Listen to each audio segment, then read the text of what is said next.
خوبصورت اصطلاحات کے پردے میں جو منفی اور مکروہ تصورات ہیں وہ چھپ گئے ہیں. لیکن قانون وہ نہیں ہو سکتا کہ جو یہ کہے کہ کیا ہے تو چوری ہے، معاشرے میں قتل ہے. اب اگر قانون یہ کہنا چاہتا ہے کہ چوری نہیں ہونی چاہیے تو اس کو ایک ویلیو پوزیشن لینی پڑتی ہے. ویلیو پوزیشن وہ دینا نہیں چاہتے. اگر ویلیو پوزیشن قانون کو نہ دی جائے تو وہ قانون نہیں ہے، اخلاقیات ہے یا سوشیولوجی ہے. یہ ایک مسئلہ پچھلے 25-30 سال سے مغربی قانون دانوں کو درپیش ہے، اور آج کل جورسپروڈنس کی جتنی کتابیں آ رہی ہیں اس میں یہ مسئلہ بڑی بنیادی بحث کی حیثیت رکھتا ہے کہ قانون کو کیسے مؤثر بنایا جائے. اس طرح کا کوئی مسئلہ یا کوئی پریشانی فقہاء اسلام کے ہاں پیدا نہیں ہوئی، اس لیے کہ حضور علیہ الصلوۃ والسلام نے جو شریعت عطا فرمائی تھی اس میں اخلاق، روحانیات، قانون، مذہبی عقائد، یہ چاروں چیزیں اس طرح یکجاں ہیں کہ ان کو الگ نہیں کیا جا سکتا. مکی قرآن اگر دیکھیں، یعنی وہ صورتیں جو مکہ مکرمہ میں نازل ہوئی، تو ہمیں پتہ چلتا ہے کہ ایک ایک کر کے وہ اخلاقی بنیادیں رکھی جا رہی ہیں، روحانیات کی وہ اساسات تعمیر ہو رہی ہیں جن پر آگے چل کر قانون کی تعمیر ہوئی. یہ میٹا جورسپروڈنس کی بنیاد ہے. پھر جب مدینہ منورہ حضور تشریف لائے تو ان اخلاقی عمارتوں کی تکمیل بھی ہوئی، اس پر قانون کی دیواریں بھی اٹھائی گئیں، اور قانون، شریعت، اخلاق، روحانیات، مذہبیات سب کی بیک وقت تکمیل ہو گئی. یہ ایک ایسا برج اور ایک ایسی عمارت ہے جس میں یہ چاروں چیزیں یکساں طور پر تعمیر میں شریک ہیں.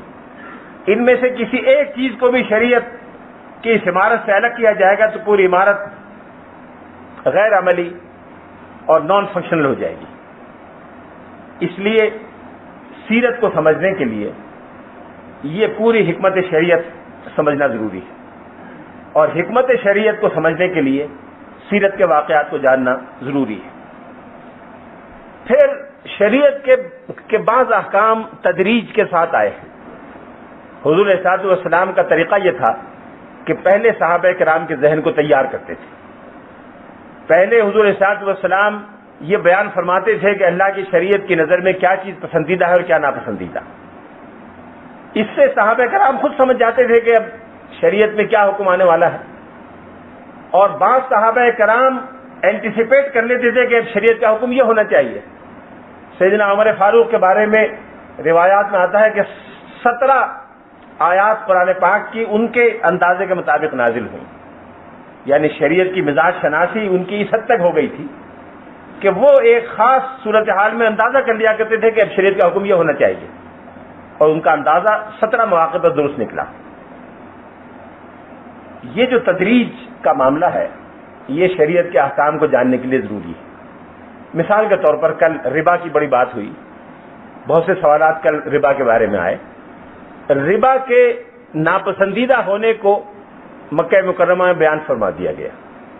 سورہ روم مکی صورت ہے، مکہ مکرمہ میں نازل ہوئی تھی اور ہجرت سے کئی سال پہلے نازل ہوئی. اس میں ربا کو ناپسندیدہ قرار دے دیا گیا. وما آتیتم من ربا لیربو فی اموال الناس فلا یربو عند اللہ. تم یہ سمجھتے ہو کہ ربا سے تمہارے مال میں اضافہ ہوتا ہے، اللہ کی نظر میں کوئی اضافہ نہیں ہوتا. صحابہ کرام سمجھ گئے کہ یہ چیز ناپسندیدہ ہے. یہ ایک اخلاقی بنیاد آپ نے قائم فرما دی. اس کے بعد جو پہلا حکم آیا وہ یہ آیا کہ جو کمپاؤنڈ انٹرسٹ ہے، ربا در ربا ہے، سود در سود ہے، اس کی حرمت نازل فرما دی گئی. اس کے بعد ایک ایک کر کے ربوی احکام کے مختلف پہلوؤں کو لیا گیا، اور آخر میں خطبہ حجۃ الوداع کے موقع پر آپ نے ربا کے تمام سابقہ دعوی جو ربا کی حرمت سے پہلے کے بھی تھے ان سب کو آپ نے ختم کر دیا. اب اگر یہ تدریج کسی کے سامنے نہ ہو تو حکمت تشریح کو سمجھنا بڑا دشوار ہوتا ہے. کچھ لوگ یہ جانتے ہوئے کہ یہ تدریج ہے احکام میں، بعض درمیانی یا ابتدائی احکام کو لے کر اس دور کے بعض معاملات کا دفاع کرنا چاہتے ہیں.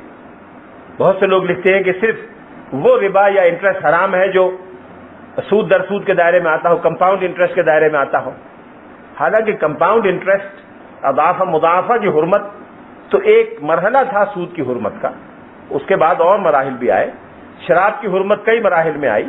اسی طرح سے کئی احکام ایسے ہیں کہ جن کی حرمت یا ان کا وجوب مختلف مراحل میں آیا. تدریج کو سمجھنے کے لیے سیرت سے واقفیت ضروری ہے. پھر بعض معاملات ایسے ہیں کہ جن میں نسخ کا اصول کار فرما رہا. پہلے ایک حکم دیا گیا لوگوں کو کسی خاص چیز کے لیے تیار کرنے کی خاطر. جب لوگوں کی ذہنی اور مزاجی سطح ایک خاص حد پر آ گئی پھر دوسرا حکم دیا گیا. قرآن پاک میں اس کی خود بہت سی مثالیں موجود ہیں. اگر نسخ کا یہ تصور جو قرآن پاک میں کئی جگہ ہے، 5-6 آیتوں کے بارے میں ہے اور احادیث کے کئی احکام کے بارے میں ہے. میں نے ایک گفتگو میں مثال دی تھی کہ حضور نے شروع میں جب شراب کی حرمت آئی تو شراب کے بعض برتنوں کی حرمت بھی بیان فرمائی تھی کہ میں تمہیں فلاں فلاں برتنوں کے استعمال سے بھی روکتا ہوں. جب شراب کی پابندی عام ہو گئی اور لوگ بالکل مجتنب اور تائب ہو گئے تو آپ نے ان برتنوں کی حرمت بھی ختم فرما دی. وہ ایک وقتی چیز تھی جس سے یہ پتہ چلتا ہے کہ حکومت کو یہ اختیار ہے کہ کسی بڑی برائی کو روکنے کے لیے اس برائی کے ذرائع کا راستہ بھی بند کر دے. کوئی راستہ جو کسی بڑی برائی کو جاتا ہو اس راستے میں فی نفسی کوئی برائی نہ ہو لیکن اس برائی کو روکنے کی خاطر اس راستے کو بھی روکا جا سکتا ہے. یہ اختیار حکومت کو حاصل ہے اور رسول اللہ صلی اللہ علیہ وسلم کے ان اقدامات سے یہ واضح ہوتا ہے. یہ جو تدریج آپ نے اختیار فرمائی یہ حکمت تشریع کا ایک بڑا اہم حصہ ہے. اور حکمت تشریع کی اہم بنیاد جو رسول اللہ صلی اللہ علیہ وسلم نے بارہا ارشاد فرمائی اور جس پر حضور علیہ السلام نے مختلف مواقع پر توجہ دلائی وہ تیسیر کا حکم ہے، آسانی پیدا کرنے کا. خود قرآن پاک میں ہے کہ یرید اللہ بکم الیسر ولا یرید بکم العسر. اللہ تعالیٰ تمہارے لیے آسانی چاہتا ہے، مشکل نہیں چاہتا.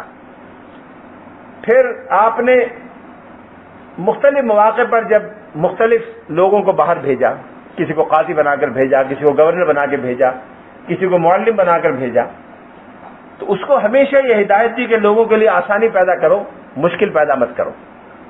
آپ نے حضرت ابو موسیٰ اشعری اور حضرت معاذ بن جبل دونوں کو ایک ذمہ داری پر بھیجا تو آپ نے ان سے فرمایا تھا کہ یسرا ولا تعسرا، آسانی پیدا کرنا، مشکل پیدا مت کرنا. بشرا ولا تنفرا، لوگوں کو خوشخبری دینا، متنفر مت کرنا. اس لیے تیسیر کے پہلو کی وجہ سے رسول اللہ صلی اللہ علیہ وسلم نے مختلف مواقع پر کچھ فیصلے فرمائے، بعض اقدامات کیے. اگر تیسیر کا اصول سامنے نہ ہو تو ان معاملات کو سمجھنے میں مشکل پیش آتی ہے. پھر قرآن پاک میں حکمت تشریع کے 2 اصول اور بیان ہوئے ہیں جن میں سے ایک ہے کہ غیر ضروری قانون سازی کا بوجھ لوگوں پر نہ ڈالا جائے. وَيَضَعُ عَنْهُمْ إِصْرَهُمْ وَالْأَغْلَالَ الَّتِي كَانَتْ عَلَيْهِمْ، جس کو آج دنیا کچھ دنوں سے ڈی ریگولیشن کہتی ہے، ون ونڈو آپریشن کہتے ہیں. یہ کیا ہے ون ونڈو آپریشن اور ڈی ریگولیشن؟ اس کے معنی یہ ہے کہ قانون کی پابندیوں کے بوجھ کو حتی الامکان کم کیا جائے اور لوگوں کے لیے آسانی پہنچائی جائے. یہ وہی چیز ہے جو قرآن پاک میں آئی ہے کہ یسروا ولا تعسروا، جو حدیث میں بیان ہوئی کہ آسانی پیدا کرو، مشکل پیدا مت کرو، اور قوانین کے بوجھ کو غیر ضروری طور پر نہ بڑھاؤ، کم کرنے کی کوشش کرو. پابندیاں کم سے کم کرو، بوجھ کو گھٹاؤ، لوڈ شیڈنگ کرو، اور لوگوں کے لیے حرج یعنی غیر ضروری مشکل اور غیر ضروری مشقت پیدا مت کرو. رفع حرج اور دفع مشقت یہ بھی شریعت کی حکمت کا ایک عام اصول ہے. ایک اور اہم بات جو حضور نے حکمت تشریع کے حوالے سے بیان فرمائی وہ بڑی غیر معمولی ہے، جس کو نہ جاننے اور نہ سمجھنے کی وجہ سے بہت سی غلطیاں ہوتی. کل پرسوں ہماری کسی بہن نے سوال کیا تھا بڑا کہ آپ یہ کیوں نہیں کرتے، وہ کیوں نہیں کرتے. یہ حکمت تشریع کو نہ سمجھنے کی وجہ سے. حکمت تشریع یہ ہے کہ جو شریعت کے بنیادی مقاصد اور اہداف ہیں سب سے پہلے ان پر توجہ دی جائے. اگر بنیادی اہداف اور بعد والی چیزوں میں کوئی تعارض ہے تو اہداف کو ترجیح دی جائے. جب اہداف قائم ہو جائیں تو پھر بعد والی چیزوں پر توجہ دی جائے.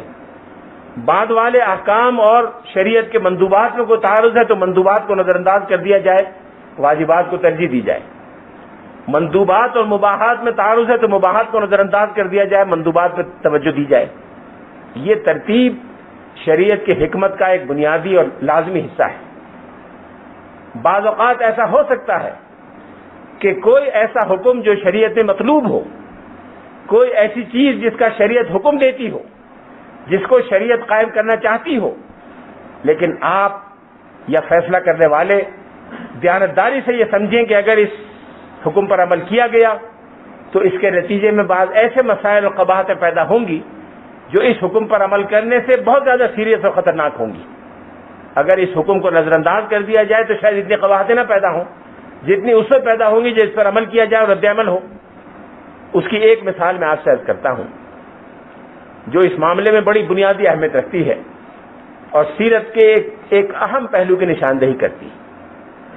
جب سیدنا ابراہیم علیہ السلام نے کعبے کی تعمیر فرمائی تھی تو کعبے کی عمارت اس طرح مستطیل تھی، ایک طرف سے بیضوی تھی اور باقی مستطیل تھی، اس وقت کی طرح سے چوکور نہیں تھی. اور اسی طرح سے یہ عمارت حضرت ابراہیم علیہ السلام کے زمانے سے اور رسول اللہ صلی اللہ علیہ وسلم کے بچپن تک چلی آ رہی تھی. یہ چوکور نہیں تھی، مستطیل عمارت تھی اور آگے سے بیضوی شکل کی تھی. رسول اللہ صلی اللہ علیہ وسلم کے نوجوانی کا زمانہ تھا جب مکہ مکرمہ میں سیلاب آیا اور سیلاب سے کعبے کی عمارت کو نقصان پہنچا، دیواریں گر گئیں، کچھ سامان سیلاب کے ساتھ بہہ گیا. اس وقت کفار مکہ نے یہ طے کیا، قریش مکہ نے یہ طے کیا کہ ہم بیت اللہ کی عمارت کی اثر و تعمیر کریں گے. اور چونکہ ملت ابراہیمی کے کچھ نہ کچھ آثار اور بقایا جات ان میں موجود تھے، اس لیے ان میں یہ احساس تھا کہ ہماری آمدنی کا خاصا حصہ ناجائز اور ناپاک آمدنی پر مشتمل ہے. اس لیے انہوں نے یہ طے کیا کہ ہم میں سے ہر وہ شخص جس کے پاس جائز اور پاکیزہ آمدنی، ستھری آمدنی ہے، وہ لا کے جمع کرے، اس آمدنی سے ہم اس کو تعمیر کریں گے. چنانچہ انہوں نے وہ بالکل جائز اور پاکیزہ دولت جمع کی، اس سے سامان خریدا، مزدور لگائے اور بیت اللہ کی تعمیر ایک ایک دیوار کر کے شروع ہوئی. یہ وہی موقع ہے جب حجر اسود کو اپنے مقام پر رکھنے کے لیے رسول اللہ صلی اللہ علیہ وسلم کو سب نے صالح مانا تھا اور صادق و امین ہونے کا اعتراف کیا تھا. جب یہ تین طرف کی دیوار بن گئی، چوتھی طرف کی دیوار رہ گئی تو جو پیسے جمع کیے تھے وہ ختم ہو گئے. باقی جو پیسہ تھا وہ لوٹ مار کا، ناجائز کاروبار کا، سود کا، چوری کا، اس طرح کی چیزوں کا پیسہ تھا وہ انہوں نے لگایا نہیں.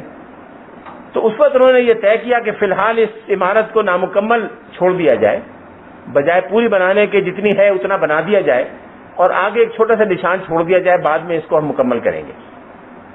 چند سال کے بعد رسول اللہ صلی اللہ علیہ وسلم نبوت کے منصب پر فائز ہوئے، آپ نے دعوت دی اور لوگ دعوت